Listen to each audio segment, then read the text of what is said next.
ఇప్పుడు మనం చూస్తున్నట్టయితే బంగారం విలువ ఆకాశం అంటుతున్నాయి. మన చిన్నప్పుడు చూస్తే 15,000కి 20,000కి దొరికే బంగారం ఇప్పుడు 1,50,000 1,60,000కి వెళ్ళింది. ఇలా మిడిల్ క్లాస్ వాళ్ళు పెళ్ళిళ్ళు చేయలేకపోతున్నారు. అంటే బంగారం అనేది ప్రతి ఒక్కళ్ళకి ఇంపార్టెంటే. ఇప్పుడు ఇంత హై రేంజ్కి వెళ్ళిన తర్వాత కొనలేకపోతున్నారు. దీనిపైన మీరేమన్నారు?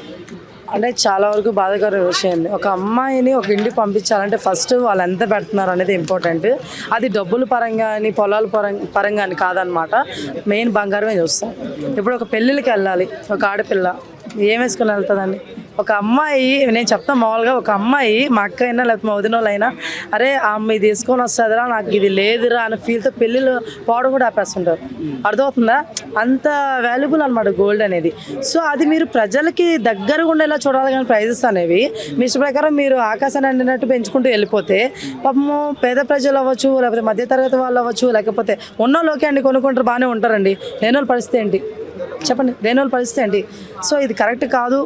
కేంద్రం ఏదైతే ఉందో అది కొంచెం మంచి నిర్ణయం తీసుకొని కోరుకుంటున్నా దీని విషయంలో. ఇదొకటి. ఇది పక్కన పెడితే సిల్వర్ రేటు గురించి వస్తే, గోల్డే డబుల్ 3 వెళ్తుందంటే ఈమెయితే డైరెక్ట్గా 10 వెళ్ళిపోయింది.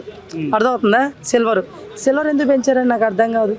సిల్వర్ కూడా కొన్ని లాస్ట్కి ఒక ఇంటికి ఎవరికైనా పోయినప్పుడు ఒక పిల్లోడు ఒక బాబు ఎవరికైనా పుడితే గిఫ్ట్ అన్నప్రసన్నం ఇలా చేస్తుంటారండి. అలాంటప్పుడు గోల్డ్ అవన్నీ ఇచ్చుకోలేక కొంతమంది సిల్వర్ తీసుకెళ్తుంటారు.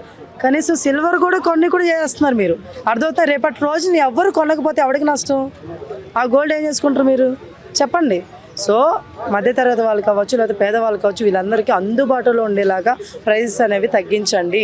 చాలామంది వీటి వల్ల చాలా దారుణాలు కూడా జరుగుతున్నాయి. ఏంద్రని చెప్పాలంటే, ఇప్పుడు ఒక ఇంటికి పోయినప్పుడు అత్తమామ నువ్వు తీసుకొని వస్తున్నావు ఏదమ్మా అరే, ఇప్పుడు వాళ్ళు ఏం చేయాలండి? ప్రాణం కంటే ఎక్కువ పెట్టే ఇస్తున్నారండి. మీ ఇంటికి పంపిస్తున్నారు. వాళ్ళు ఏం చేస్తారు? అక్కడ మా పెద్ద కోళ్ళు అయితే ఇది తెచ్చిందమ్మా, చిన్న కోళ్ళు ఇది తేలేదమ్మా అని అంటారు. ఆ అమ్మాయి ఏంటి మనస్తాపానికి గురైపోయి ఊరేసుకుంటారు, కిషణాలు పోసుకుంటారు. ఇలా చాలా దారుణాలు జరుగుతున్నాయి. బంగారం వల్ల ప్రాణాలు కూడా పోతున్నాయి. సో ఇవన్నీ కరెక్ట్ కాదు. ఇవన్నీ జరగకూడదు అంటే మీరందరూ ప్రైజెస్ అనేది తగ్గించాలని కోరుకుంటున్నాను. మీరు అంచులంచులు పెరుగుతూ వెళ్తున్నాయి. సో ఇది కరెక్ట్ కాదని చెప్పేసి నేను కోరుకుంటున్నాను. ఆబ్వియస్లీ అండి. సో దొంగతనాలు కూడా ఎక్కువ అవుతున్నాయి. దీనివల్ల ఓన్లీ ఇప్పుడు చైన్ లాగేసి వెళ్ళిపోతున్నారండి. వాళ్ళ విషయంలోకి ఏంటి, ఒక చైన్ దొంగలిస్తే చాలా సంవత్సరంతో బతికేయచ్చు అని ఫీలింగ్ వాళ్ళది. కానీ దానివల్ల ప్రాణం కూడా పోతుంది. అర్థమవుతుందా? ప్రాణాలు పోతున్నాయి. ఒక గోల్డ్ పోతే అది దొంగలు ఎత్తుకెళ్ళిపోయారు, దొంగలు ఎత్తుకెళ్ళిపోయారా లేకపోతే ఇంకెవరు ఎత్తుకెళ్ళారు అన్నది పక్కన పెడితే మన ఇంట్లో వాళ్ళే దొంగతనం చేసేస్తున్నారు. అర్థమవుతుందా? సో అలాంటి సిచ్యువేషన్ తీసుకొచ్చేసారు. అయిన వాళ్ళు కూడా గొడవలు అయిపోతున్నాయి వీటి వల్ల.